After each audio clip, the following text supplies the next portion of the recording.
13. നമ്പൂതിരിപ്പാടും ഇന്ദുലേഖയുമായുമുണ്ടായ രണ്ടാമത്തെ സംഭാഷണം. ഒരു അരമണിക്കൂർ നേരമേ നമ്പൂതിരിപ്പാട് ഉറങ്ങിയുള്ളൂ. അപ്പോൾ ഉണ്ടായ ഉറക്കിന് ഉറക്കം എന്നല്ല പറയേണ്ടത്, ഒരു മയക്കം എന്നാണ്. ആ മയക്കം കഴിഞ്ഞ ഉടനെ എണീറ്റിരുന്ന് ഗോവിന്ദനെ വിളിച്ചു രാത്രി പറഞ്ഞതെല്ലാം രണ്ടാമതും പറയിച്ചു. മനസ്സിന് കുറെ സുഖം തോന്നി. നമ്പൂതിരിപ്പാട്: ചെറുശ്ശേരി എവിടെയാണ് കിടക്കുന്നത്? ഉണർന്നുവോ? ഗോവിന്ദൻ: കുളിപ്പാൻ പോയി. ഇതിൻ്റെ തെക്കേ അറയിലാണ് ഉറങ്ങിയത്. ചെറുശ്ശേരി നമ്പൂരിയോട് അടിയൻ ഉണർത്തിച്ചതൊന്നും ഇപ്പോൾ അരുളി ചെയ്യരുതേ. നമ്പൂതിരിപ്പാട്: എന്താ വിരോധം? ഗോവിന്ദൻ: സ്ഥിതി ഒന്ന് അറിഞ്ഞിട്ട് മതി എന്നടിയന് തോന്നുന്നു. നമ്പൂതിരിപ്പാട്: മിടുക്ക, നീ മഹാമിടുക്കൻ തന്നെ. എന്നാൽ ഈ കാര്യം സ്വകാര്യമായിരിക്കട്ടെ. ഞാൻ ഇന്ദുലേഖയെ ഇന്നുകൂടി ഒന്ന് കാണാം. എന്നിട്ടും അവൾ വശത്തായില്ലെങ്കിൽ ക്ഷണേന മറ്റേ കാര്യം നടന്ന് പുലർകാലെ അവളെയും കൊണ്ട് പൊയ്ക്കളയാം.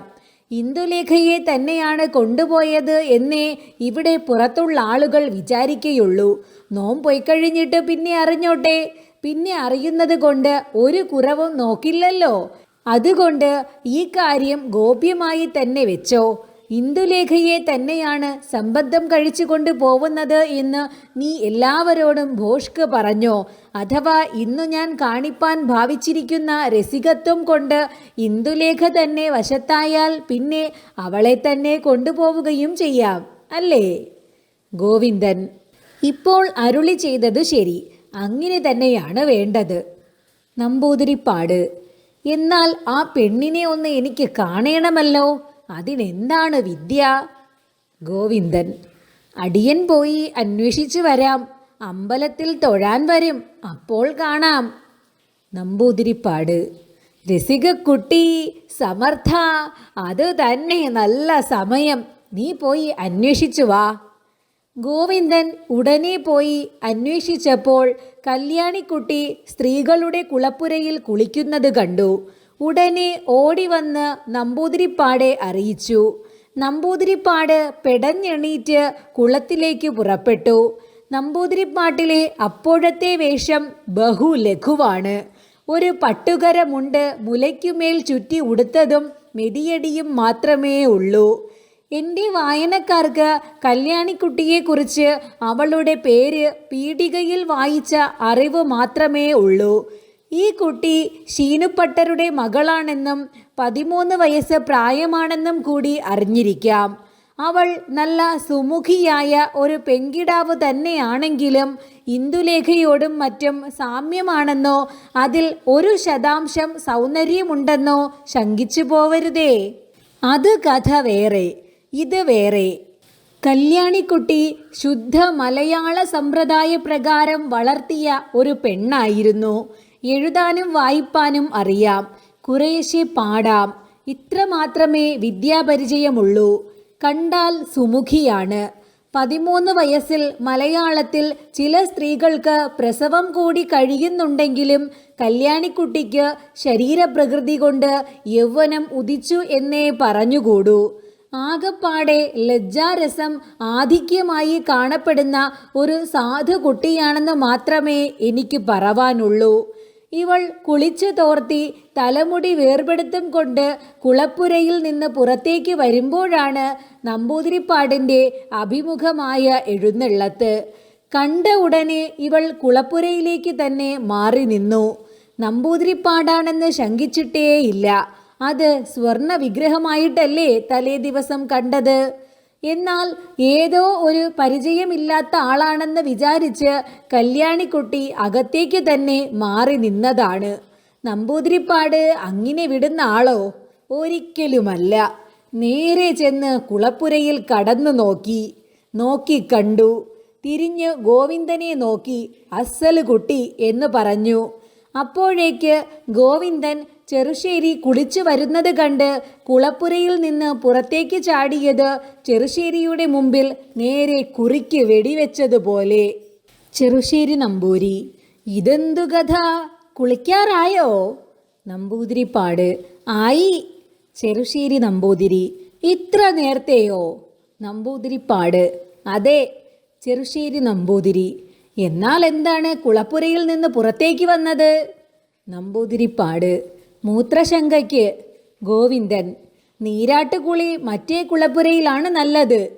നമ്പൂതിരിപ്പാട്: എന്നാൽ അങ്ങോട്ട് തന്നെ പോവാം. ചെറുശ്ശേരി അമ്പലത്തിൽ പോയി ജപിച്ചോളൂ എന്ന് പറഞ്ഞ് വലിയ കുളപ്പുരയിലേക്ക് നമ്പൂതിരിപ്പാട് വളരെ ഒരു ഘനഭാവം നടിച്ചും കൊണ്ട് ഗോവിന്ദനോടുകൂടെ പോയി.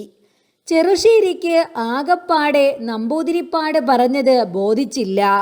നമ്പൂതിരിപ്പാട് സാധാരണ 8 മണിക്കേ എണീക്കാറുള്ളൂ. കുളി സാധാരണ 10 മണി കഴിഞ്ഞിട്ടേ ഉള്ളൂ. കുളിപ്പാൻ വരുന്നതിന് മുമ്പ് പല്ലുതേപ്പും മറ്റും കഴിയും. ഇന്ന് ആ വിധമൊന്നുമല്ല കണ്ടത്. കിടന്ന് ഉറങ്ങിയ ദിക്കിൽ നിന്ന് ബന്ധപ്പെട്ട് എണീറ്റ് മണ്ടി വന്നതുപോലെയാണ് കണ്ടത്. പിന്നെ സ്ത്രീകൾ കുളിക്കുന്ന കുളപ്പുരയിൽ നിന്നാണ് പുറത്തേക്ക് ചാടി വന്നത്. തലേ ദിവസം കുളിച്ച കുളപ്പുര കടന്നു പോരണം ഈ കുളപ്പുരയ്ക്ക് വരുവാൻ. പിന്നെ മൂത്രശങ്കയ്ക്ക് പുറത്തു വന്നപ്പോൾ ഗോവിന്ദൻ മറ്റേ കുളപ്പുരയ്ക്ക് തന്നെ പോവാമെന്ന് പറഞ്ഞു. ഇതൊക്കെ ആലോചിച്ച് ഇതിലെന്തോ ഒരു വിദ്യയുണ്ട്, എന്താണെന്നറിഞ്ഞില്ലല്ലോ എന്ന് വിചാരിച്ച് ചെറുശ്ശേരി നമ്പൂരി കുറേ ദൂരം നടന്നു. തിരിഞ്ഞു നോക്കിയപ്പോൾ ഒരു പെങ്കിടാവ് ആ കുളപ്പുരയിൽ നിന്ന് ഇറങ്ങി പുറത്തു വന്ന് അമ്പലത്തിലേക്ക് വരുന്നത് കണ്ടു. ശരി, ചെറുശ്ശേരിക്ക് മനസ്സിലായി. ഉടനെ അടുക്കെ കണ്ട ഒരാളോട് ചോദിച്ചപ്പോൾ ആ കുട്ടി പഞ്ചുമേനവൻ്റെ മരുമകളാണെന്നും അറിഞ്ഞു. അതിബുദ്ധിമാനായ ചെറുശ്ശേരി ക്ഷണേനെ വളരെ എല്ലാം മനസ്സുകൊണ്ട് ഗണിച്ചു. ഇതിലെന്തോ ഒരു വിശേഷവിധിയുണ്ട്. ഇന്ദുലേഖയുടെ പാപമോചനമായി എന്ന് തോന്നുന്നു എന്ന് വിചാരിച്ച് മനസ്സുകൊണ്ട് ഒന്ന് ചിരിച്ച് മണ്ഡപത്തിൽ ജപിക്കാൻ പോയി ഇരുന്നു. നമ്പൂതിരിപ്പാട് ഗോവിന്ദനോട്: എനിക്ക് പൂർണ്ണ സമ്മതം, ബഹുസന്തോഷം. ഇന്ദുലേഖ എനിക്ക് വേണ്ട. ഗോമാംസം തിന്നുന്നവരുടെ ഭാഷ പഠിച്ച ആ അധിക പ്രസംഗിയെ എനിക്ക് വേണ്ട. ഇവൾ നല്ല കുട്ടി, പ്രായം ബഹുവിശേഷം. എനിക്ക് ഈ പ്രായത്തിലുള്ള സ്ത്രീകളെയാണ് ഈയിടെ ആഗ്രഹം. ഗോവിന്ദ, ക്ഷണം പോയി ഉത്സാഹിച്ചോ. ഇന്ദുലേഖയെ കാണണ്ട എന്ന് വെച്ചാൽ എന്താ? ഗോവിന്ദൻ: എന്താണ് ഇങ്ങനെ അരുളി ചെയ്യുന്നത്? നേരത്തെ അരുളി ചെയ്തത് മറന്നുവോ? ഇന്ദുലേഖയെ തന്നെയാണ് സംബന്ധം കഴിച്ചു കൊണ്ട് പോകുന്നത് എന്ന് എല്ലാവർക്കും എഴുന്നള്ളുന്നത് വരെ എങ്കിലും തോന്നണം എന്നല്ലേ അരുളി ചെയ്തത്? പിന്നെ ഇപ്പോൾ ഇങ്ങനെ അരുളി ചെയ്താലോ? ഇത് മഹാഗോപ്യമായിരിക്കണം എന്നല്ലേ അരുളി ചെയ്തത്? നമ്പൂതിരിപ്പാട്: ഹാ സമർത്ഥ സമർത്ഥ രസിക, നീയാണ് സമർത്ഥൻ. ഞാൻ അല്പം അന്താളിച്ചു. ഒരക്ഷരം ഞാൻ ഇനി പറയുകയില്ല. എല്ലാം നീ പറയുന്നത് പോലെ. പൊയ്ക്കോ, പോയി എല്ലാം ശട്ടം ചെയ്തോ. ഇന്ദുലേഖയെ കണ്ടുകളയാം. പക്ഷേ ഒരു ദോഷമാണുള്ളത്. അവളെ കാണുമ്പോൾ എനിക്ക് വേറെ ഒരു സ്ത്രീയും വേണ്ടെന്ന് തോന്നി ഭ്രാന്ത് പിടിക്കുന്നു. എന്ത് ചെയ്യട്ടെ? പോവുന്നത് വരെ ഇനി കാണാതെ കഴിച്ചാൽ മനസ്സിന് ബഹുസുഖമുണ്ടാവും. അതാണ് ഞാൻ പറഞ്ഞത്. ഗോവിന്ദൻ: തിരുമനസ്സുകൊണ്ട് നല്ല ധൈര്യമായി ഉറപ്പിക്കണം. എത്ര പെണ്ണുങ്ങളുണ്ട് ലോകത്തിൽ. ഇവിടുത്തെ തിരുമേനി ഒന്ന് കണ്ടാൽ മതി എന്ന് വിചാരിച്ചിരിക്കുന്നു. നമ്പൂതിരിപ്പാട്: ഹാ സമർത്ഥ, ഞാൻ ധൈര്യമായിരിക്കും. ഇന്ദുലേഖയും ഒരു പുല്ലും എനിക്ക് സമം. നീ പോയി ശ്രമിച്ചോ. വളരെ ഗോപ്യമായിരിക്കട്ടെ. ഗോവിന്ദൻ അവിടെ നിന്ന് പോയി. ഈ കാര്യത്തിലേക്ക് ശ്രമിക്കാനായിട്ട് ആരോടാണ് പറയേണ്ടത്, എന്താണ് പറയേണ്ടത് എന്ന് ആലോചിച്ച് അങ്ങട്ടും ഇങ്ങട്ടും നടന്നു വലഞ്ഞു. ആരോടും പറയാൻ ധൈര്യമായില്ല. ഗോവിന്ദന് വഷളത്വമുണ്ടെങ്കിലും നല്ല സാമർഥ്യവുമുണ്ട്.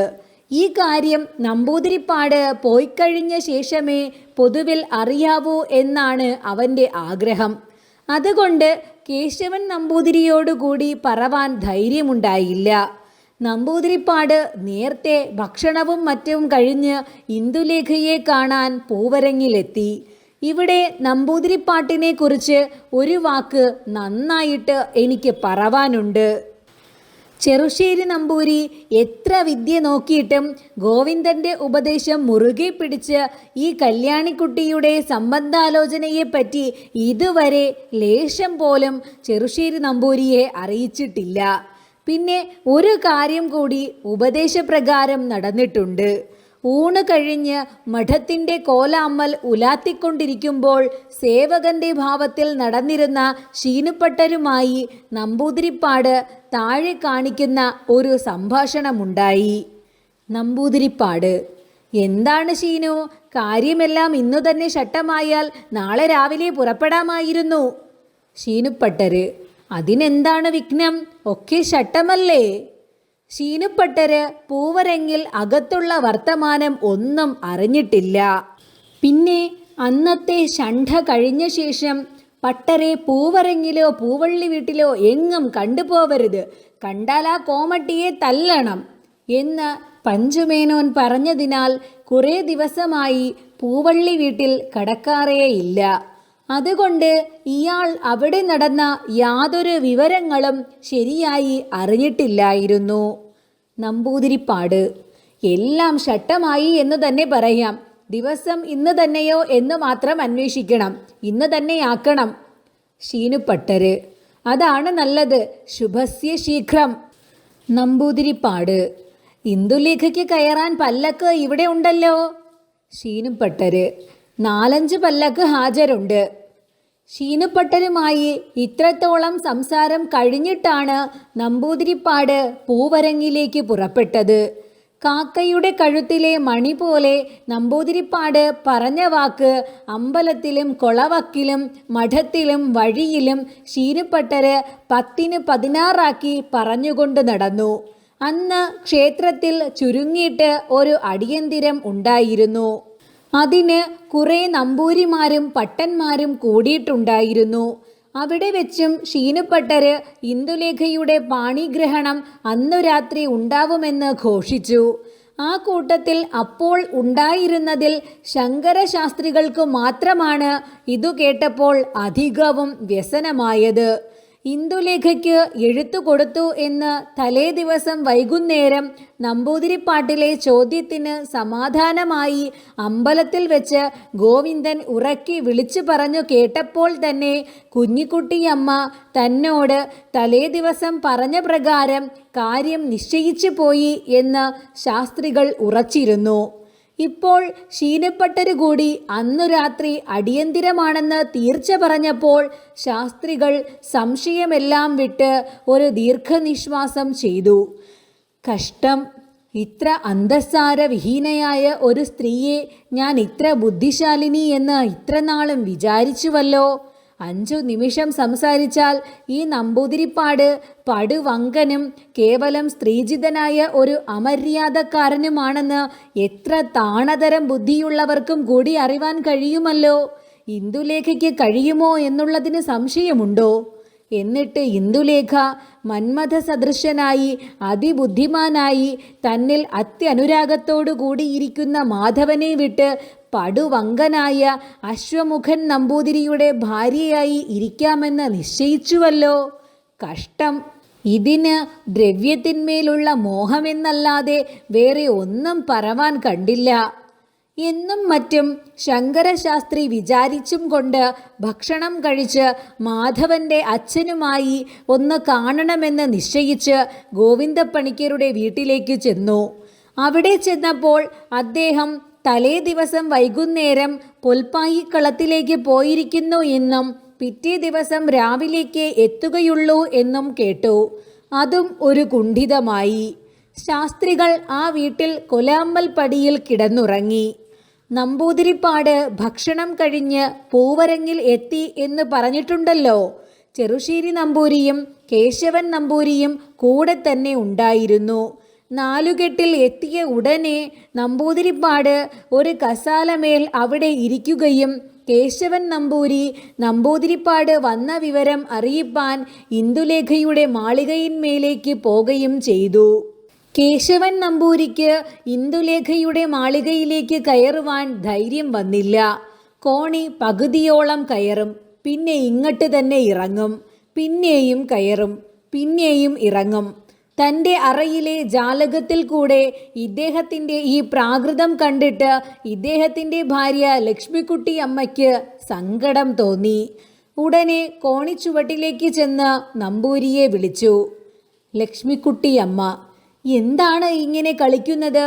ഇന്ദുലേഖയെ പേടിച്ചിട്ടായിരിക്കും അല്ലേ? ഞാൻ ചെന്ന് പറയാം.